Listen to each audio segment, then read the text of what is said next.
Greetings, everyone, and welcome to God Save the King. I am your host, Tim Keyes. I want to thank you for joining me on the Truth Be Told Radio Network, where you can hear my show every Friday night at 10 p.m. Eastern Time. And there's a lot of other great shows on the Truth Be Told Radio Network, so I definitely encourage you to tune in a variety of ways. Our preferred video format is Rumble, so if you like a video format, you like to actually watch God Save the King and the other shows on the Truth Be Told Radio Network, you can go to Rumble and then just type in Truth Be Told Network and you'll find us. If you like a podcast format, we are on a bunch of major podcast platforms. Chances are, whatever your favorite major podcast platform is, we are on it. So simply go to Truth Be Told Radio Network website, which is truthbetoldnetwork.org, and click on the podcast tab, and you will find the icons that will take you to these podcast platforms where you can subscribe and set it up to get them delivered to your smart device, etc., whatever. And then finally, if you like just a straight audio format, if you like quote unquote radio, right? Modern digitized, computerized streaming radio, okay, then all you have to do is go to the Truth Be Told Radio Network website and click on the Listen Live button, or on your smart device, just say, hey, Google, hey, I won't do it because of my own phone, sitting right here, play Truth Be Told Radio Network. Yeah, see, my phone is trying to react to what I was saying there, but that's, hey, that it is what it is. You know what I'm saying? So anyway,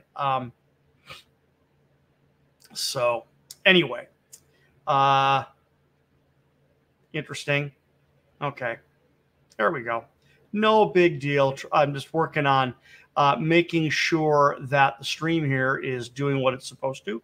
I had just a little warning there on my screen, so we just took care of that real quick. So once again, welcome to God Save the King on the Truth Be Told Radio Network. My name is Tim Keyes. I've got a great show for you today. I've got a lot on my mind. I have a lot of ideas that are pinging around that I want to try to connect today. Let's see if I can pull that off, because this is a lot of great information, really interesting ideas that all interconnect. That's my point. All of these ideas interconnect. So if you have not heard my show before, or maybe you're a longtime listener to my show, quick reminder that God Save the King is primarily about the nativity. And the basic fundamental theory goes like this, that the modern traditional nativity story that we are used to hearing is unfortunately the product of 2,000 years of development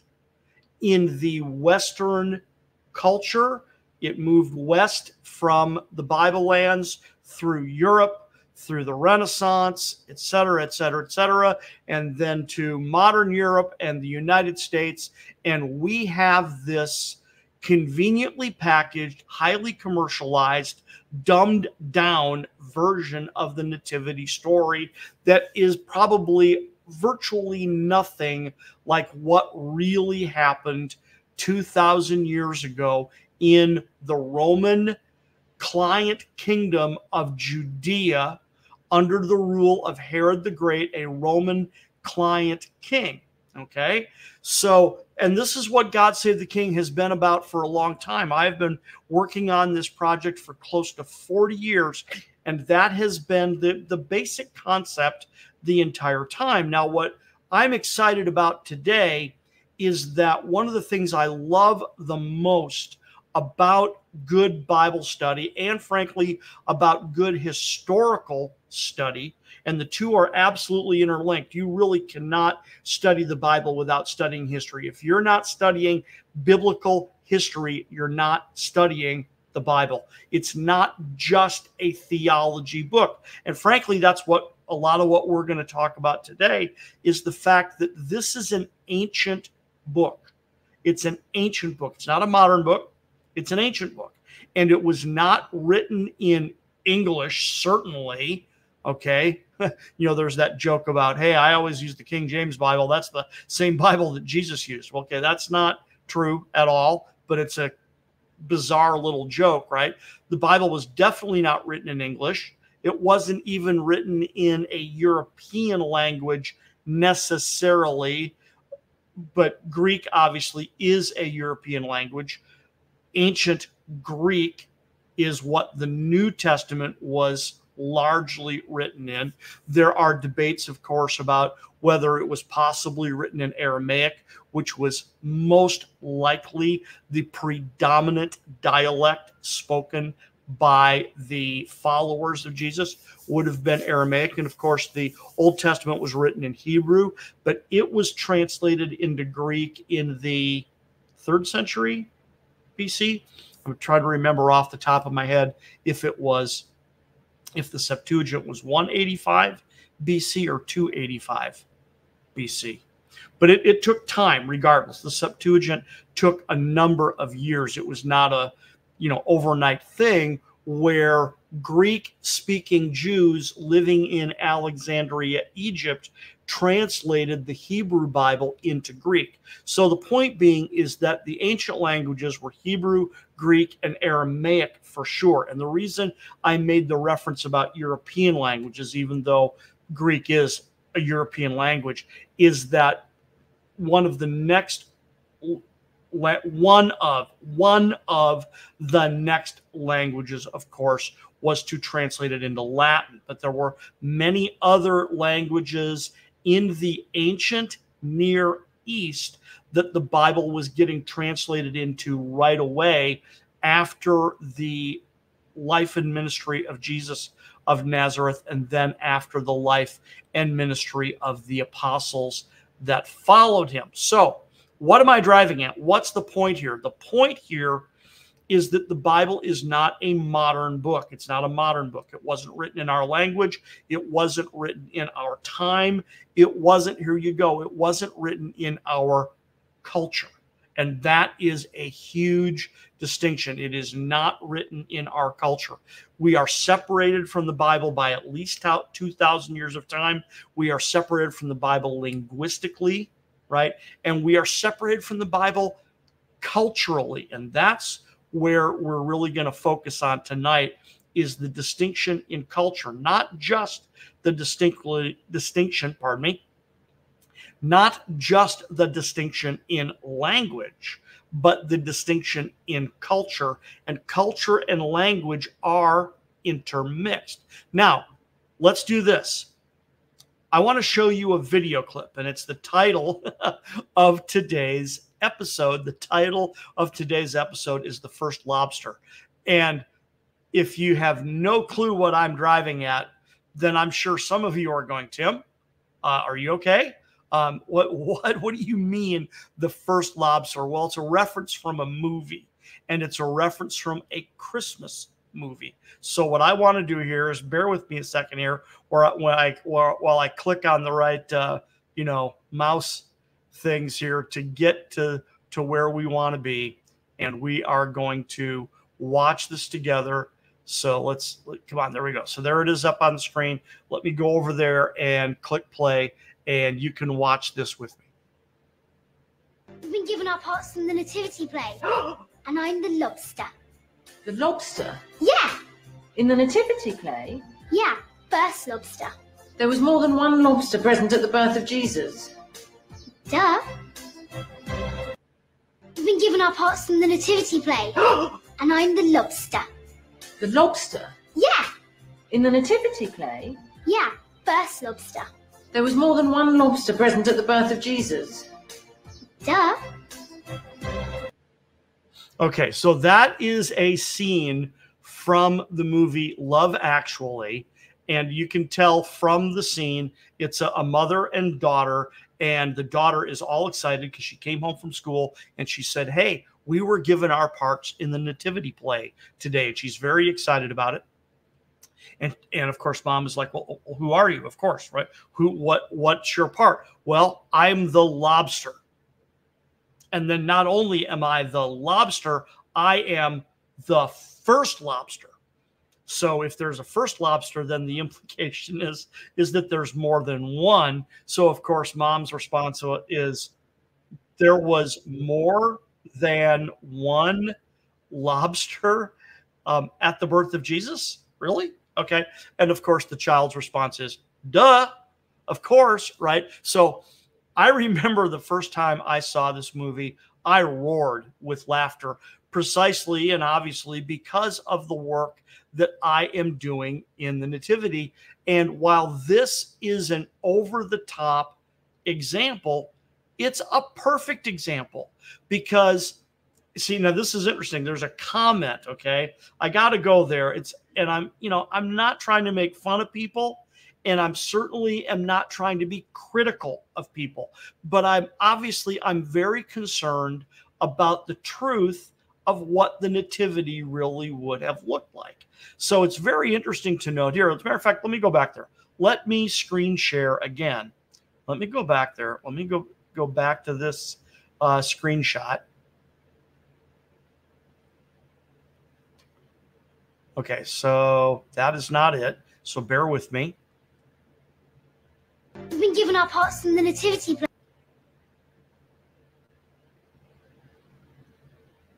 So I want you to look down here with me. Let me see where my cursor is here. Read this comment with me, right? The comment says, I love how her mom doesn't burst her bubble, but just goes along with it and is happy for her, preserving her innocence and enthusiasm for the experience / role. And, I mean, it's a public comment. It's a public comment. And like I said, I'm not trying to criticize anybody. I'm just concerned about the truth of what the nativity really would have looked like. And see, this is a great illustration precisely because it's so over the top and it's so ridiculous. Were there lobsters at the nativity? Of course not. What a ridiculous notion. Okay. But that's why it's funny. That's why it's humorous, is because it's ridiculous. Because when we watch a traditional nativity play, one of the draws of the traditional nativity play at your church or at your school or whatever the case may be is going to be the animals, right? Because the tradition is that Jesus was born in a stable. And of course, then you have the shepherds showing up. And of course, the shepherds brought sheep with them, right? Okay, which is weird. Why would the shepherds bother to bring sheep with them? Okay. And then, of course, you have in the traditional story, at least, you have the Magi showing up. And of course, you have the Magi showing up on camels, right? That's the tradition. So this is the traditional nativity story. And if you have a manger scene, me and my friend Mike Parker, we joke about this all the time, that it's most symmetrical when you get your figurines out, that you have the shepherds on one side with their sheep and the Magi on the other side with their camels. But you've got all kinds of problems here with factual accuracy, many of which the Bible itself contradicts without even having to look hard.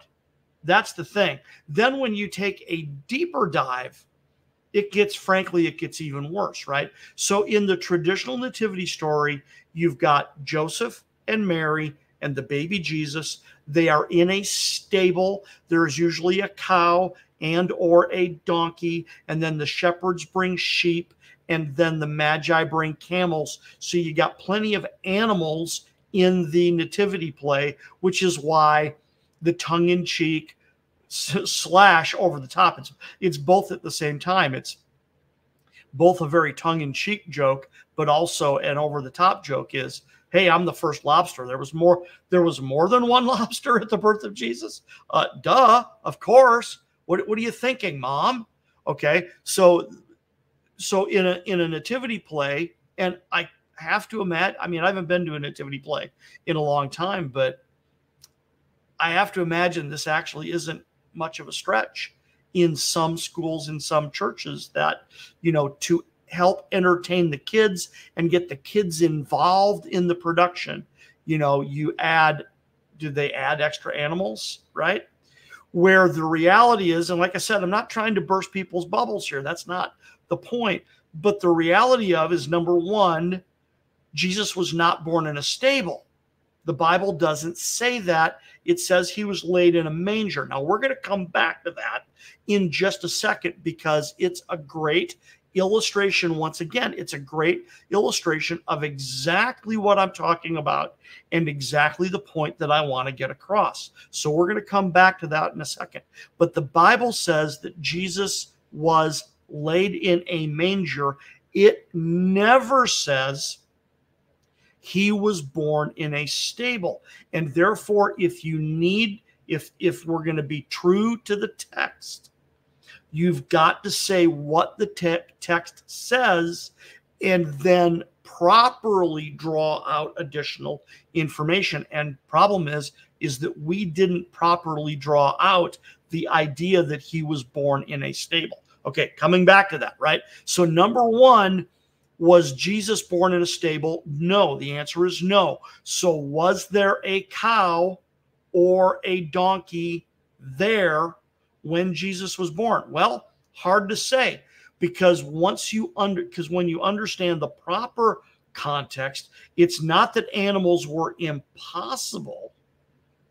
Okay, because animals were, especially household animals, were a part of daily life. So would there have been animals nearby? Maybe. There might have been a cow or a donkey or a goat or two or etc. It's possible, but we don't know that for sure. And then, of course, the notion of exactly when and where and how was he born, okay, Joseph didn't deliver the baby. I can pretty much guarantee you that. And Mary didn't deliver on her own.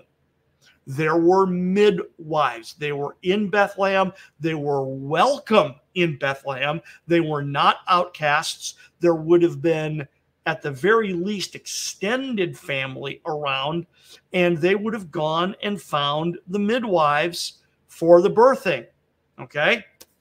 See, and here's the point. This is culturally what would have happened. And that's the key understanding that I'm after here, right? Culturally. And so were there animals? Hard to say. Did the shepherds bring sheep with them? Well, why would they? Unless there was a really pressing reason to bring extra sheep with them, why would they do that? Well, maybe they brought a hurt lamb with them. Well, why would they do that? Why not leave it with one? Because did all of the shepherds leave the field that were there? I mean, how many were there? We don't know. Was there 3, 6, 9, 12 shepherds? And did all of them? Or did they leave 1 or 2 of them with the sheep, with the flock to watch the sheep, which would have been appropriate, right? And then you got the whole thing of the Magi, which the Magi didn't show up at the same time as the shepherds. Okay, so you got that problem. And then, although camels is not necessarily wrong, the Parthians were not a camel culture. The Parthians were a horse culture. The Magi would have arrived on horses, not camels. Okay, they might have had camels with them because the camels were the baggage train, right? So there might have been camels with them, but see, so a lot of the answers are maybe, but probably not, et cetera, et cetera, et cetera. But what's my point? My point here is the distinction in culture, okay? The distinction in culture. We are trying to understand a culture that we are not familiar with. See, it's one thing to try to translate one language into another. It's something entirely different to translate a culture into another culture, right? See, I've done a moderate amount of foreign travel. I've done a moderate amount of foreign mission work. And there was one situation in particular that serves as a pretty good example of trying to make this transition between an ancient culture and a modern culture. See, because like I said, we are separated from the Bible. We are dislocated from the Bible. We're dislocated by time. We are dislocated by language, and we are dislocated by culture. So it's one thing to try to translate one language into another. That's difficult enough. So let me tell you really briefly about this. 20 years ago, roughly, I went on a missions trip to Colombia, South America, and I was specifically requested to teach on Old Testament music. Now, that's a really unusual request.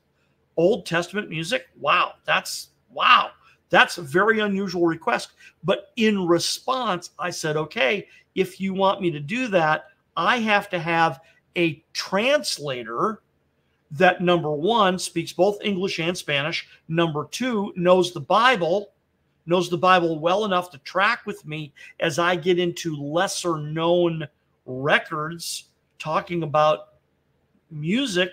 And he needs to be a musician. He needs to understand musical terminology as well. So look at my requirements for my translator: English and Spanish, Bible, and music. Well, thankfully, they provided me with an amazing translator. English and Spanish, no problem. Bible, no problem. And an outstanding musician. As a matter of fact, when we made our little trip around to several different cities and ministered in different churches, he sat in different churches on different instruments and killed it in each location. At this church, he was on bass. At that church, he was on drums. At that church, he was on keyboards. At that church, he was on guitar. And he was this incredibly stellar musician. But I digress. The point here is that in order for me to communicate with my audience and to communicate properly, I needed not just a translator, I needed an interpreter. He needed to be able to understand English and Spanish, Bible, and music in order to get the ideas across to the students there, right? So that's not even going deep enough. We actually have to go deeper, but it serves as a pretty good illustration of helping us understand what it is we're trying to do, because we are trying to tap into an ancient culture. It's an Eastern culture. We live in the Western world. We are talking about an Eastern culture, not a Western culture, an Eastern culture, 2,000 years ago and more, and not in our language. So now consider this.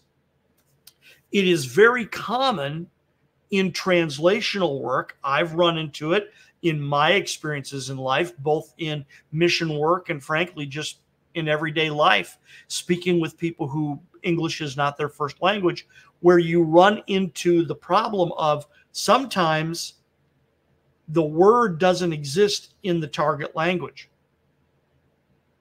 You've got someone speaking language A, you've got someone translating it into language B, because you've got another person who is listening in language B, and you're trying to communicate to them, right? So A into B, but what if the target language, what if B does not have the word? What if it doesn't have an equivalent? So that's a problem right there. Okay, now let's take it one step further. What if the target language not only doesn't have the word, but frankly doesn't even have the idea? Because that's entirely possible. Why? Because you're talking about a separate culture, and a concept that exists in one culture may not even exist in the other culture. So it's bad enough if the word doesn't exist. It's more difficult even still if the idea or the concept doesn't exist. So how do you communicate an idea that is unfamiliar? And the weird part is if because what's the goal here? The goal here is we're just trying to understand the Bible. We're just trying to understand the Bible. And why? Okay, well, let's talk about why for a second. Let me circle around and come back to this point, because let's understand why this exercise. Why is this exercise important? Well, it's because the Bible is the revelation, in other words, the revealing, That's what the word revelation means, is it means to lift the veil and to reveal. The Bible is the revelation of God, right? Okay, well, if the Bible is the revelation of God, then my purpose in trying to understand the Bible is because the Bible reveals God to the readers of the Bible, which means I get to know and learn and understand more about God. Okay, but the challenge is that the book that reveals God to me and you, my listeners, the book that reveals God to us isn't written in our language, and it wasn't written in our lifetime. Okay, it wasn't written in the 21st century or even the 20th or even the 19th or the 18th century. It was written 20 centuries ago, minimum, right? And older, in a language that we don't speak and in a culture that we are unfamiliar with. So this is why God Save the King. This is another reason why I love the work that I'm doing in helping people understand what the nativity really would have looked like, because that's exactly what we have to do. We have to dive into a foreign culture that is not familiar to us and say, okay, wait a second. Would it really have looked like this? Okay. And that's why, once again, I'm not trying to be critical. I'm not trying to ruin people's fun. I know there's a lot of people that love the modern Christmas story. They love it and they're deeply emotionally attached to it. Okay. Now, me, I can't go there anymore. I've been at this too long. I cannot embrace the modern Christmas story as biblically relevant because I simply don't believe that it is. It's too different. The nativity would not have looked the way we say. It would have looked quite different than we think. Jesus wasn't born in a stable. He was born in a traditional Judean house. Joseph and Mary were not alone. They were not outcasts. They would have been surrounded by family and friends. Yes, the shepherds showed up the same night Jesus was born, but they didn't likely bring any sheep with them.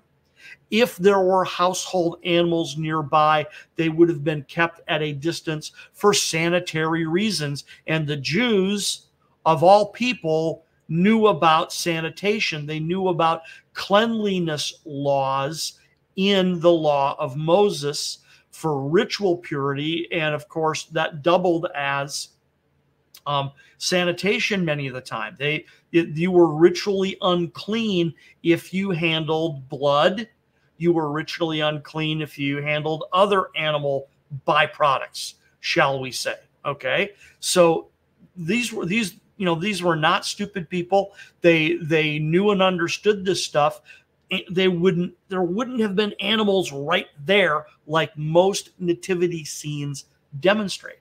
And then, like I said, you got the Magi actually showing up 15 months later.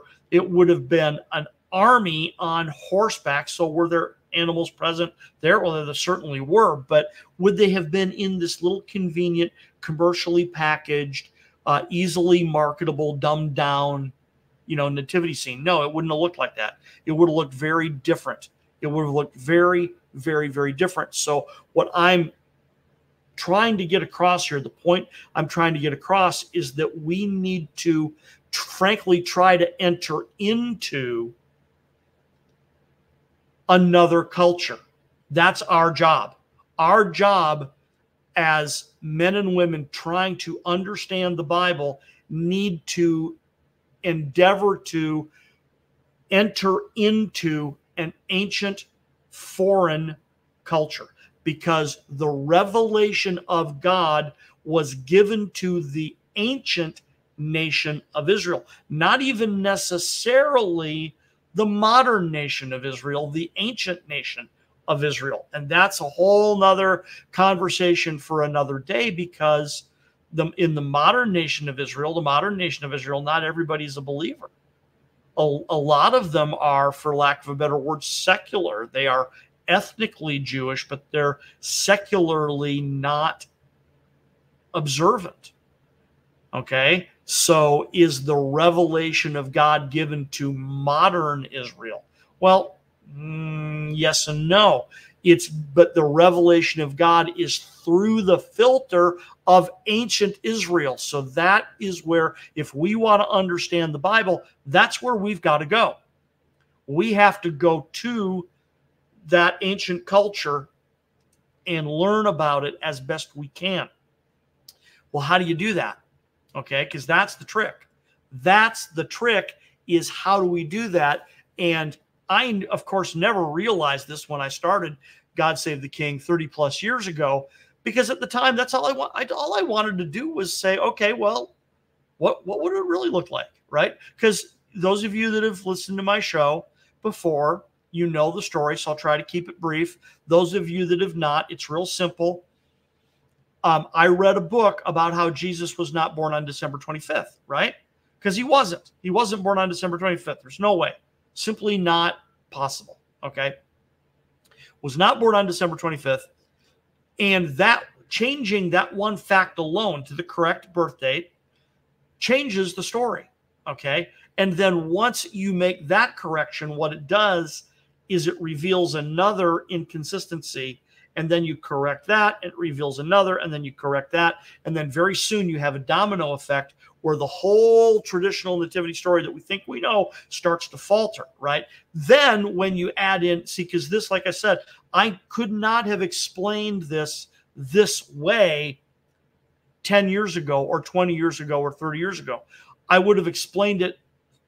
The concepts might have been similar, but I wouldn't have explained it the same way, to say, no, wait a second, totally different culture that is foreign to us, ancient culture, foreign to us. So what we've got to try to do is we've got to try to enter into that culture so that we can understand what it really would have looked like, because not only does that help us see what the nativity really would have looked like, but the point is that the revelation of God, the revelation of himself to humanity, goes through the filter of ancient Israel.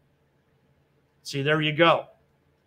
The revelation of God to humanity goes through the filter of ancient Israel. And ancient Israel was always supposed to be a quote-unquote light to the nations, or a light to the Gentiles. And meaning that was their job as the chosen people. Why are they the chosen people? Well, they were the chosen people to bring the revelation of God to the world.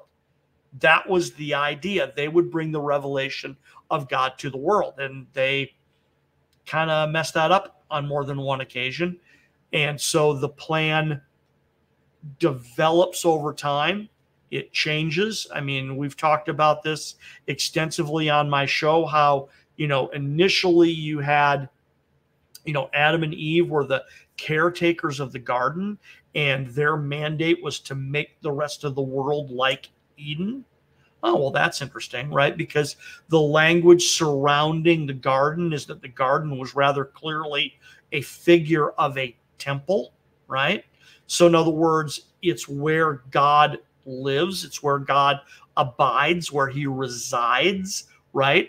And then in a temple, well, what do? You always put an image of God in your temple, right? So if you're a pagan who worships Dagon, you put an image of Dagon in your temple, right? Well, what did God arrange for but to put an image of God in his temple? Okay, he put humanity, right, created in the image of God in the garden, in the temple, right? And their mandate was to make the rest of the world like Eden. Well, didn't do so well, right? And then later on, as you continue reading the book of Genesis, it talks about how humanity began to call upon the name of the Lord, right? And then you get this weird rebellion in Genesis 6. And then you have this very interesting episode in Genesis 11 where humanity builds a tower to reach the heavens, builds a tower to reach God, which is interesting because it's rather clearly a counterfeit. See, that's the problem, is it's clearly built by human effort. See, when you move forward to Revelation, when you skip all the way forward to the book of Revelation, you've got the new Jerusalem coming down from heaven. So it's God, again, revealing himself to humanity, not humanity by our efforts trying to reach God. See? And so you've got real problems in the first 11 chapters of Genesis with Adam and Eve, and then the days of Noah and the Nephilim, and then the Tower of Babel. You got real problems there. And then God starts over in Genesis 12 with Abram, enters into a covenant relationship with him.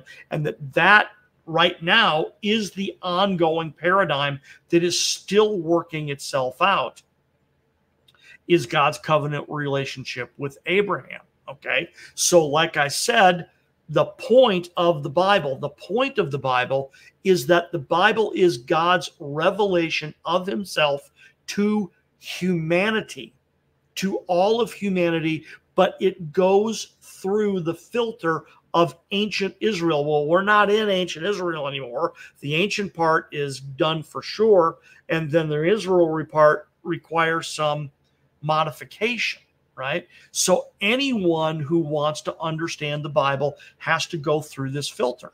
So you need to try to enter into ancient Near Eastern culture in order to better understand the Bible. Well, how do we do that, right? Well, I got news for you. The ancient Near East, all of it, would have had far more in common within their various cultures than any of them do with modern Western culture. Okay, let me rephrase that. That might have been hard to understand. But if you go back 2,000 years, 3,000 years, 4,000 years, and you look at the historical evidence we have for ancient Egyptian culture, ancient Canaanite culture, and then ancient Mesopotamian culture. So that's the ancient Near East, simplified, right? Egypt, Canaan, Mesopotamia, right? The ancient Near East. Those three cultures definitely had distinctions, no question about it. But those three cultures also had a lot in common, and any of those cultures would have had far more in common with each other than they have in common with us today. There's no comparison. They would have had far more in common with each other than they do with us today. So now, it's not exactly the same, but it's similar. It's similar. Look at this. Consider this. When I first started the research into God Save the King, the initial hypothesis, along with my brother Dan, was that how do we tell a story that everybody thinks they know? Because everybody thinks they know the traditional story. So how do we keep the story exciting and tell it in a manner in which will keep people's interest, right? So the idea was to tell it through the viewfinder of different characters, okay? The idea was to tell the story through the viewfinder of different characters. Let's tell the story through the eyes of the shepherds. Let's tell the story through the eyes of the Magi. Let's tell the story through the eyes of King Herod. And of course, through the eyes of King Herod is where we came up with the title God Save the King, because Herod was the Roman appointed king of Judea. He wasn't a legitimate king. He was an appointee. Okay. And he very likely had yes men surrounding him who were saying, "Oh, great king, live forever. God save the king." But we also know that he tried to murder the young child Jesus, who was the true-born king of Israel, hence the pun, God save the king, right? So, but over time, the more I learned and the more details I understood and the more I started to peel away these layers of inaccuracy that are, all over this traditional nativity story, I started to realize there might be a better perspective, and that better perspective might be, let's tell the story through the viewfinder of different ancient cultures. And I said, let's tell the story from the viewpoint of the Judeans, right? Now, there's a couple of different ways to do that, even within the Judean umbrella. I'll mention that again in a second. But how do we tell the story through the eyes of the Judeans, of the Jews, right? How do we tell the story through the eyes of the Romans? Okay, because they were the major superpower to the West, and Herod's Judea was a client kingdom of the Romans. Okay, so what did the nativity look like to the Romans from a Roman point of view, right? And then there's the Parthians, and of course the Parthians have been the really unique and interesting piece of this puzzle over the past decades, is because, well, this is where the Magi came from. They would have come out of the Parthian Empire, but in our Western education, we don't learn about the Parthian Empire. We don't teach it. You have to go chase it down. If you want to learn about the Parthians, maybe you heard about them in church a little bit, but unless you made an effort to study ancient Parthian, empire, you wouldn't have learned anything about them, right? So I've spent now 30 plus years studying the Parthians. Who were they? Where did they come from? What was their cult? Here you go. What was their culture like? Because now you're really talking an Eastern culture, right? Rome is the beginnings of Western culture. The Greco-Roman world is the beginnings of Western culture, okay?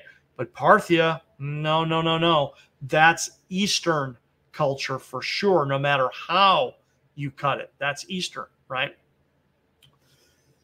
So I've spent a lot of time trying to enter into, and then the Judeans, let me get back to this. I mentioned this a moment ago, so let me go there. Under the umbrella of Judean culture, you've got the common people. You've got like Joseph and Mary, right, who weren't actually quote unquote commoners, although they would have been treated that way by the ruling class, right? But then you've got the ruling class. Then you've got Herod, and the fact that Herod married into a family that was now de facto Judean royalty. Now, I say de facto because even they weren't legitimate royalty. They weren't from the right tribe, and they weren't from the right family. The right tribe is Judah, and the family is David, whereas they were from the tribe of Levi and the house of Aaron. So they can't technically be king. It's not possible. It's wrong bloodline, right? So now under that umbrella of the Jews, are we talking about the pretenders, the Hasmoneans, or are we talking about the true-born king, right?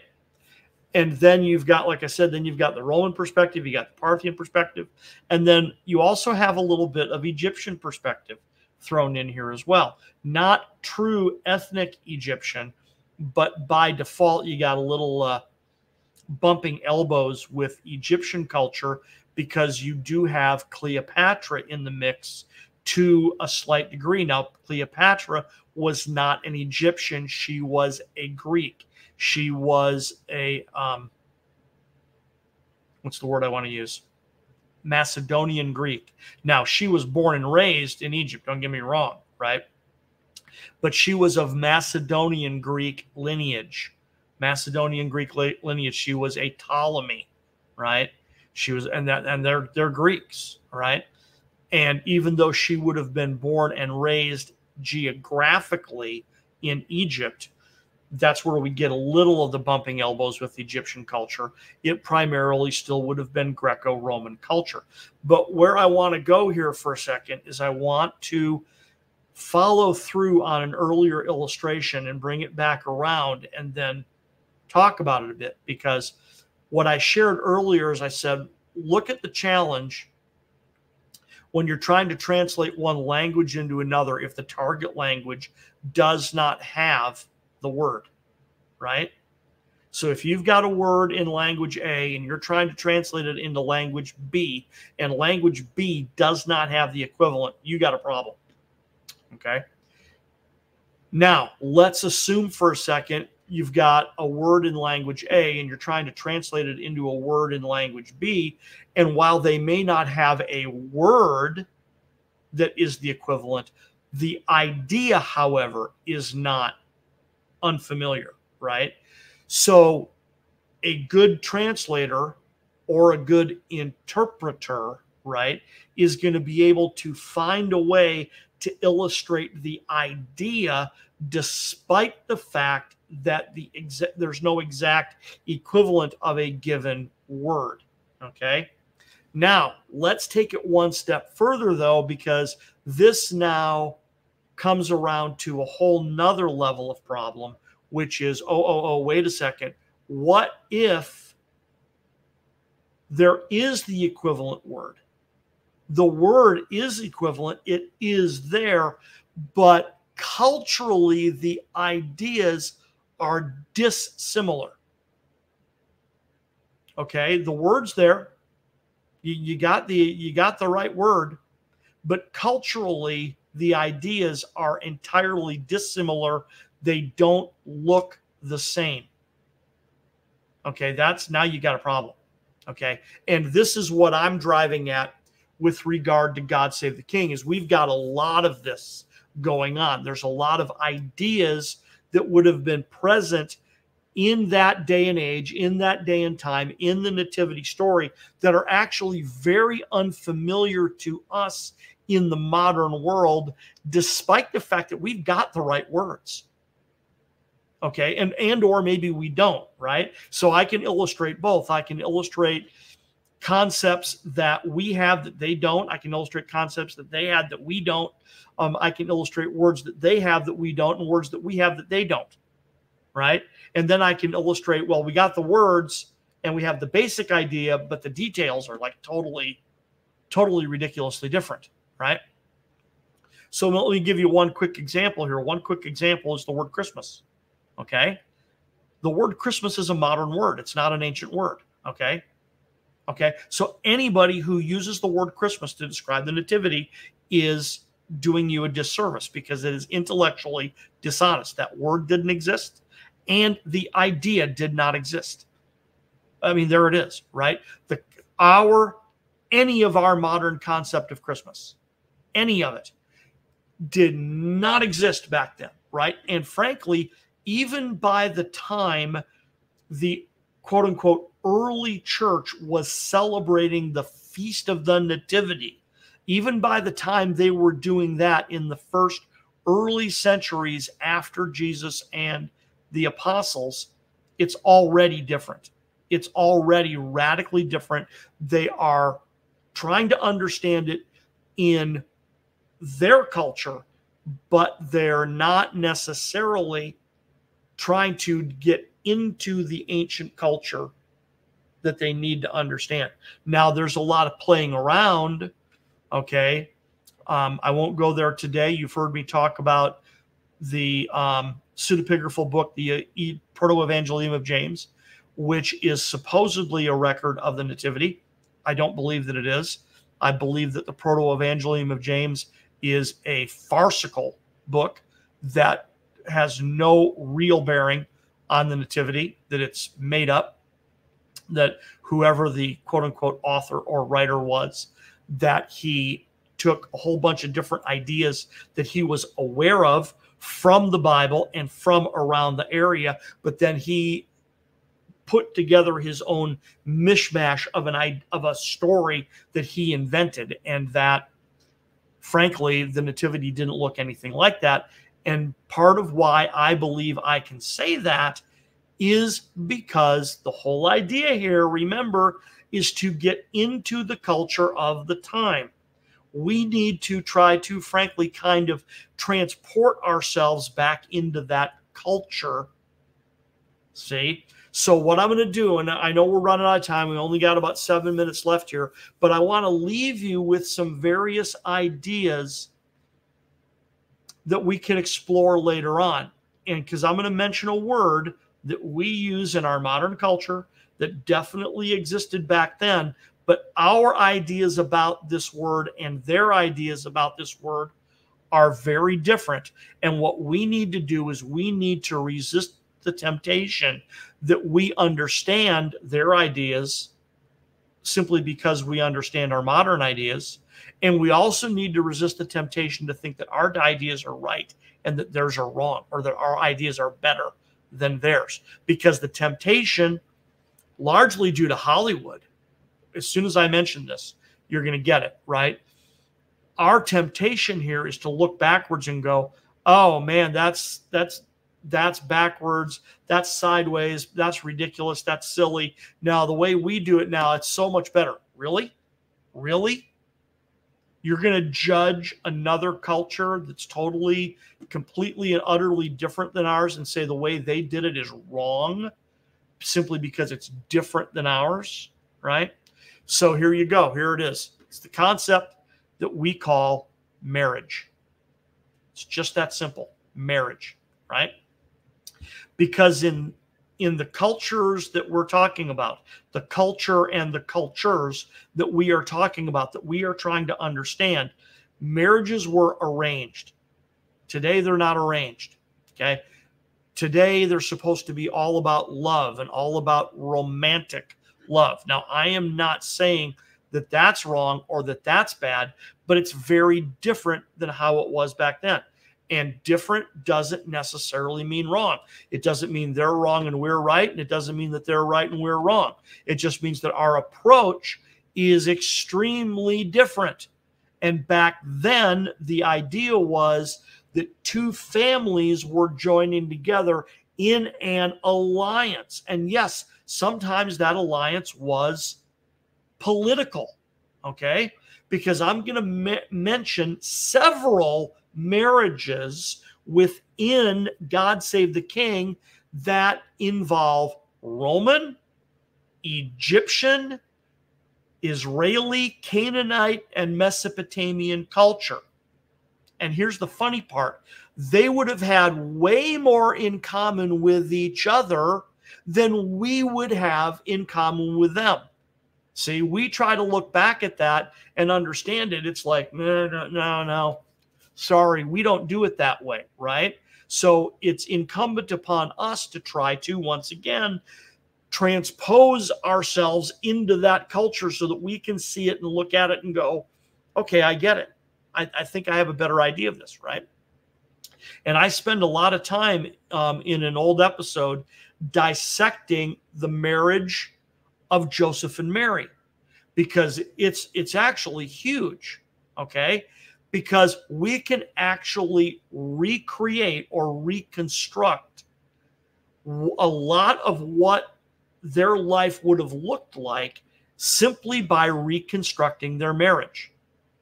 That's all we really have to do to reconstruct a big chunk of what the story would have looked like, because they would have been betrothed, and then they would have separated while Joseph went to build the chuppah and stuff like that, and then they would have come back together, etc., right? But isn't it interesting, because you've also got the marriage of Herod and his first wife, Doris. That matters in the story. You've also got the marriage of Herod and his second wife, Mariamne. That matters because his sons, his children, by those two marriages really matter in the story, okay? Now, there's also the marriage of Antony and Cleopatra. It actually matters. It actually influences the nativity, believe it or not, interestingly enough. And it's funny because there would have been much more in common between Antony and Cleopatra and Joseph and Mary than there would be between Antony and Cleopatra in You and Me, or Joseph and Mary in You and Me, okay? Right? Now, and then you got one more I'm going to mention, right? And that is the marriage between the king of Parthia, Phraates IV, and his, it was a polygamous culture, and he had multiple wives, but his favorite was a young woman that was given to him as a gift. See, and in our minds, we're going, he was given a woman as a gift? I'm so offended in our modern culture that a woman was given as a gift in an ancient culture where that would have, and it was given as a gift by Emperor Augustus to King Phraates. Okay? He gave her an Italian slave girl that turned out to be his favorite wife. She eventually murders him and takes the throne. Okay? But my point being here is that, once again, let me say it again, that marriages in the ancient Near East, whether they would have been a Roman / Greek / Egyptian marriage, Antony and Cleopatra, or whether it would have been Herod and his wife Doris, or Herod and Mariamne, or Phraates and Musa, they would have had so much more in common with each other than they would with any of us in our marriage today. Very, very different. So the point here is, let's dive into the ancient culture and try to understand the ancient culture just for what it is, not judging that our way is better, that their way is better, or something like that, but realizing that it's foreign to us. It's very, very, very foreign to us, and we need to dive into that to try to help us understand it. Well, ladies and gentlemen, I am out of time. I got to wrap it up here very quickly. Thank you for joining me on God Save the King on the Truth Be Told Radio Network. God save the King.